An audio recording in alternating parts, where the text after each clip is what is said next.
नमस्कार। देशकाल प्लस में आपका स्वागत है। मैं हूं मुकेश कुमार। दोस्तों, ऐसा लगता है कि ट्रंप की डिप्लोमेसी फेल हो गई है।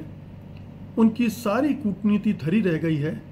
यूक्रेन के युद्ध को शांत करने के मामले में, ख़त्म करने के मामले में उनकी चल नहीं पा रही है। वो रूस को समझा नहीं पा रहे हैं। पुतिन को धमकाने के बावजूद वो जो हासिल करना चाहते हैं वो नहीं कर पा रहे। और इसीलिए अब उन्होंने नाटो देशों से कहा है कि वो चीन पर प्रतिबंध लगाएं। जब वो चीन पर 50 से 100% प्रतिबंध लगाएंगे तभी वो रूस पर और प्रतिबंध लगाने का फैसला करेंगे। उन्होंने इसको जोड़ दिया है। दरअसल डोनाल्ड ट्रंप पर दबाव पड़ रहा था अमेरिका के अंदर से भी कि चूंकि रूस मान नहीं रहा है, इसलिए उस पर और कड़े प्रतिबंध, आर्थिक प्रतिबंध लगाए जाएं। तो एक दबाव उन पर जो पड़ रहा था उसकी काट के लिए तो उन्होंने ये किया कि अगर नाटो देश रूस से तेल खरीदना बंद करते हैं, गैस खरीदना बंद करते हैं, जो भी एनर्जी के विभिन्न रूप हैं उसको खरीदना बंद करते हैं और चीन पर 50 से 100% टैरिफ लगाते हैं तो वो भी सैंक्शन लगा देंगे। अब इसकी दो तरह से व्याख्याएं हो सकती हैं। एक तो भारत के नज़रिए से, भारत में कई लोग मानते हैं कि ट्रंप अब भारत को छोड़कर चीन को निशाना बना रहे हैं और इसीलिए चीन के खिलाफ प्रतिबंध लगाने के लिए या टैरिफ बढ़ाने के लिए नाटो देशों पर दबाव डाल रहे हैं। चीन की प्रतिक्रिया भी आ गई है। चीन के विदेश मंत्री ने साफ साफ कह दिया कि हम किसी युद्ध में यकीन नहीं रखते, हम बातचीत से समझौता करना चाहते हैं, हमारी युद्ध की तैयारी में भी यकीन नहीं है। और ये भी कहा है कि हमने तो कभी कोई युद्ध लड़ा ही नहीं दरअसल। और ये काफ़ी हद तक सच भी है। अगर भारत के साथ एक लड़ाई को छोड़ दें तो चीन ने बड़ी चतुराई से सारे युद्धों को टाला है। तो उसका कहना ये कि हम पर यह आरोप लगाना कि हम यूक्रेन वार को सपोर्ट कर रहे हैं रूसी तेल खरीद करके, ये गलत धारणा है और हम इस मुद्दे पर बातचीत करके इसको सुलझाना चाहते हैं। सवाल उठता है कि क्या भारत को इससे राहत मिल गई, जैसा कुछ ऑब्जर्वर सोच रहे हैं, कमेंटेटर सोच रहे हैं। मेरा ख्याल है बिल्कुल नहीं। उन्होंने भारत से टैरिफ हटाने की तो कोई बात की नहीं। भारत पर तो टैरिफ लगे ही हुए हैं। हाँ, उन्होंने अब चीन को भी क्लब कर लिया है क्योंकि चीन को उन्होंने पहले छोड़ दिया था। तो अब वो चाह रहे हैं कि चीन को भी अगर इसमें शामिल कर लिया जाए तब रूस पर और ज़्यादा दबाव पड़ सकता है और इसलिए उन्होंने नाटो देशों पर दबाव डालना शुरू किया है कि वो टैरिफ बढ़ाएं चीन पर।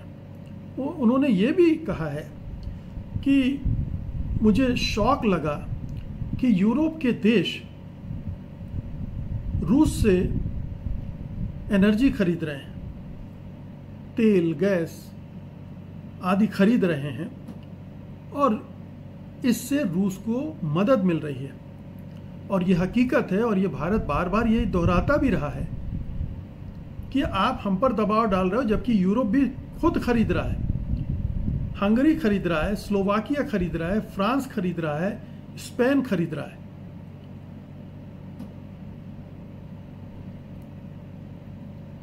वो चाहते हैं कि ये जो खरीदारी है पूरी तरह से बंद कर दें, लेकिन इनमें से बहुत सारे देश जो हैं वो पूरी तरह से रूस पर निर्भर हैं और वो बंद करने की स्थिति में है ही नहीं।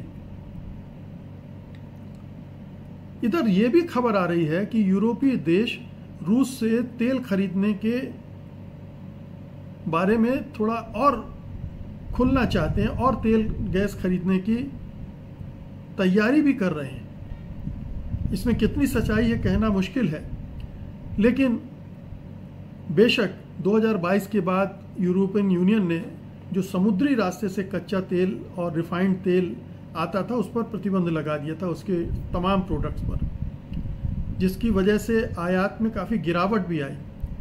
हालांकि कुछ देशों को छोड़ दिया गया था जो कि पाइपलाइन के माध्यम से तेल आयात और रूस से तेल की तीसरे देशों जैसे भारत और तुर्की की छूट दी गई थी। तुर्की भी एक बड़ा आयातक देश है और वो नाटो का मेंबर भी है, उस पर अभी तक कुछ कहा नहीं गया है। तो इसके पूरे आंकड़े मौजूद हैं पब्लिक डोमेन में, जिसमें यूरोपीय देश रूस से तेल गैस खरीद रहे हैं। और इनमें छोटे मोटे देश नहीं हैं, फ्रांस है, स्पेन है, नीदरलैंड्स है, चेक गणराज्य है, ऑस्ट्रिया, बेल्जियम, ये तमाम देश खरीद रहे हैं रूस से। तो अगर नाटो देश खरीद रहे हैं और वो नहीं रोक रहे हैं, तो ये एक जो नैतिक पोजीशन होती है अमेरिका की नाटो देशों की, वो कमज़ोर हो जाती है। तो ट्रंप अब यूरोपीय देशों पर दबाव डाल रहे हैं और यूरोपीय देशों पर दबाव डाल रहे हैं कि न केवल वो खरीदारी बंद करें, बल्कि चीन को भी बड़े टैरिफ लगाकर दबाव मिलाए। लेकिन ये व्यावहारिक रूप से संभव नहीं दिखता है। चीन तो दबने वाला है नहीं। आप प्रतिबंध लगाओगे, वो कितने असरदार, अगर प्रतिबंध लगाएंगे तो ईयू को भी बहुत बड़ा नुकसान उठाना पड़ सकता है, क्योंकि ईयू के लिए बहुत सारी चीज़ें कनेक्टेड हैं चीन से। मैन्युफैक्चरिंग हब है, बहुत सारा रॉ मटेरियल वहाँ से आता है, चीन भी उनके लिए एक बाज़ार है। तो ईयू की जो अर्थव्यवस्था है वैसे ही बहुत मंदी के दौर से गुजर रही है, और चीन जैसे देश के खिलाफ अगर लगाए उसने प्रतिबंध, और ट्रंप तो ये भी कह रहे हैं कि नाटो देश न केवल चीन बल्कि भारत पर भी प्रतिबंध लगाए। अमेरिका ने जो लगाए हैं उसके साथ साथ वो भी लगाए, तो भारत का बाजार भी बंद अगर वो ऐसा करते हैं तो ये तो अपने पैरों पे कुल्हाड़ी मारना नहीं, अपनी गर्दन काट लेने जैसा होगा, और ये ईयू को मंजूर नहीं होगा। तो कुल मिलाकर ये कि जो ट्रंप चाहते हैं रूस पर दबाव बनाने के लिए, वो हालात बनते दिख नहीं रहे हैं, वो समीकरण बनते नहीं दिख रहे हैं, वो अपने ही जाल में फंसते चले जा रहे हैं। और अगर नाटो देश नहीं मानते हैं तो ये तो डोनाल्ड ट्रंप की बेइज्जती होगी, अमेरिका की बेइज्जती होगी कि उसके मित्र देश ही उसकी अनुरोध को, रिक्वेस्ट को नकार रहे हैं, उस पर अमल करने के लिए तैयार नहीं है।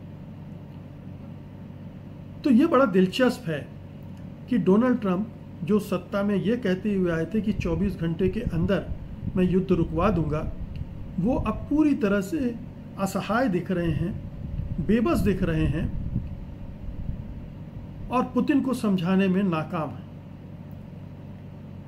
फिर भी इंतज़ार करते हैं, देखते हैं कि यूरोपियन यूनियन उनके इस आग्रह पर क्या रुख अख्तियार करता है। क्या चीन पर प्रतिबंध लगाता है, टैरिफ बढ़ाता है, और रूसी तेल गैस पर प्रतिबंध लगाता है, और भारत पर भी प्रतिबंध टैरिफ बढ़ाता है। देखना है अगले चंद दिनों में, ये भी तस्वीर साफ हो जाएगी। ज़्यादा संभावना यही है कि ट्रंप को निराशा हाथ लगेगी। नमस्कार, धन्यवाद।